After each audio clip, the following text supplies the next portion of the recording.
8व्या आर्थिक गणनेच्या जनजागृतीसाठी विशेष उपाययोजना जिल्हाधिकारी जलज शर्मा। सन 2025 ते 2026 मध्ये होणाऱ्या 8व्या आर्थिक गणनेचे क्षेत्रकाम गुणवत्तापूर्ण आणि वेळेत पूर्ण करण्यासाठी व्यापक जनजागृती व प्रसिद्धी करावी असे निर्देश जिल्हाधिकारी जलज शर्मा यांनी दिले। जिल्हाधिकारी कार्यालयाच्या मध्यवर्ती सभागृहात झालेल्या जिल्हास्तरीय समन्वयक समितीच्या बैठकीत ते बोलत होते। बैठकीला जिल्हा सांख्यिकी कार्यालयाचे उपसंचालक हेमंत अहिरे, जिल्हा नियोजन अधिकारी योगेंद्र चौधरी यांच्यासह विविध समिती सदस्य आणि अधिकारी उपस्थित होते।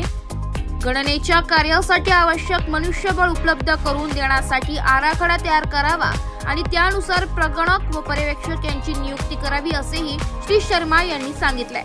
आर्थिक गणनेबाबतची महत्त्वाची माहिती सर्व संबंधित भागधारकांपर्यंत पोहोचविण्यासाठी विशेष प्रयत्न करण्याच्या सूचनाही त्यांनी दिल्या।